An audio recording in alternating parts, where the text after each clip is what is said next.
we're going to jump into our first section. And it is called Ember Magic, but it's really just Ember automation. So, and what I mean by magic is this is the mysterious automated bits of the framework between the hooks that you implement, right? This is what happens between your code to string your whole app together. And the first thing we're going to jump into is the container. So does anyone in the room or online know have you ever worked with the container before? I'm just curious as to whether this is a totally new concept or not.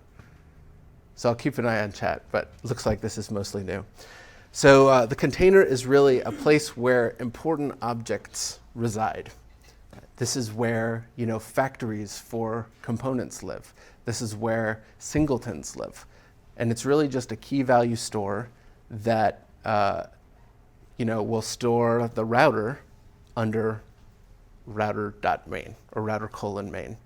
So we're going to start, it'll make more sense as we start peeking into it, but the advantage here is your app has an easy place to find important objects given a string name for that object. And the names are always the type of object, and then a colon, and then a name within that type.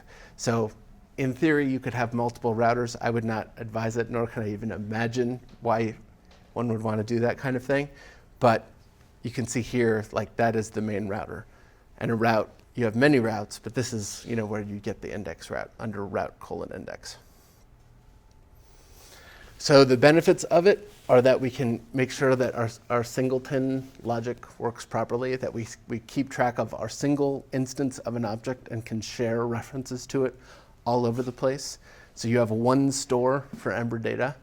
This is where the store lives, so that you make sure that you are using the same exact store everywhere. You can make sure your code is loosely coupled, meaning you don't have to import a ton of ES6 modules for all of the functionality that you need to access within a particular piece of your app, right? Some things just come along for the ride for you. They're sort of wired up, given a name as a reference to an object. And we get laziness. And the kind of laziness I'm talking about is if you ask for a service, and if you've taken the first course, you know what a service is. If you refer to a service by name, we can instantiate it on demand. So that thing does not have to necessarily exist, but given its name, we can create one on the fly and wire it up so that it's ready for you. This would be a little bit more difficult if we had to, go and get that object directly and inject it somewhere. That would defeat some of the laziness with many approaches to that. And then finally, and this is one of the ideas that only now does it seem like we're reaping this additional benefit, but it's an important one. With containers, we have the ability to delineate between objects that are available to a host app and objects that are available to an engine, which is sort of like a sub-application within your app. You might have an engine that just represents a blog for your site. And all it needs to know about are blogs, like blog posts and comments on those posts. And so you can sort of contain that so that it conceptually doesn't bleed into other things by only making certain things available to that engine within its container. So it gives us this kind of, this encapsulation where we can say, this part of the app has these concerns, and this part of the app has these other concerns.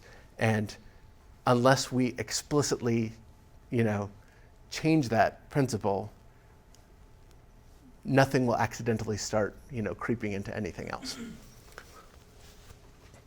So why am I teaching you about containers today? Mostly so that you can troubleshoot problems with it, and so that we can deal with the container's role in booting your app up. So here are two errors that typically, these are things that you've probably seen if you've worked with Ember enough. And they both basically represent that you're trying to use a reference to something.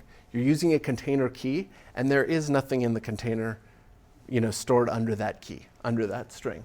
So here on the top, we've got an attempt to inject a service that is just not available in that container. And on the bottom here, you're trying to use a helper in a template. And Ember can find no helper by that name. So other side effects that, or other kinds of bugs that are container related include when your components render with an empty template. So that would be maybe your JavaScript portion of your component is found in the container, but the template is not in the right place. And that nice automatic name matching, that may be, breaking somehow. So in my case, it's usually a spelling error of sorts, where I name my HBS file with an extra letter in the file name, and my component shows up blank, just because from Ember's point of view, I have no template for that component. And then finally, and this we're going to get into tomorrow when we deal with modular app design, sometimes you expect something to be available because you've designed an add-on that makes certain functionality, it exposes it to the consuming app, and you'll find that you don't have access to those objects. And this has to do with, in the case of add-ons, the app tree versus the add-on tree. And in the case of engines, the ability to only share certain types of objects between the engine and the consuming app. So the sharing is well orchestrated, and you have to be very intentional about what is shared so that you have clear lines within your app delineating that this portion is for blogs and this portion over here is for the Contact Us page. And in order to break that encapsulation, you have to be very explicit about sharing additional things. So how do we peek into the container? Here's one way. If you use the Ember inspector, which everyone should have installed, I don't think that was in the setup instructions, but you cannot have made it through the first course, the first Ember course, without it. You just click the Ember tab. There's a container selection in the tab on the left side, and then you can see that we have a variety of different types of objects that we can click on here. And so here I'm looking at 5 different services that are available to our app. And this is fantastic, but incomplete. This is not showing you everything that's in the container. This is showing you a lot of useful, commonly referenced stuff. So here's the other way to look in the container. You can grab the application instance using the Ember inspector. And the way you do that is you click on this little $E in the upper right-hand corner.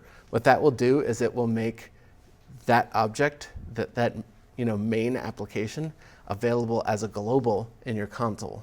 So you can type $E, and that is a reference to the application. And then you can use container $.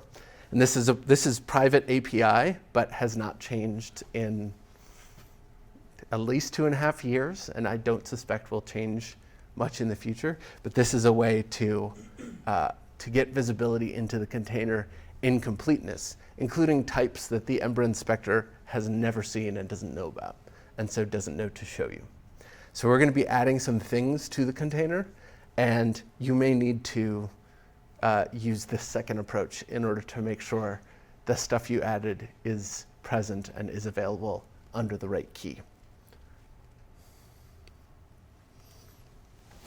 So best practices for dealing with the container.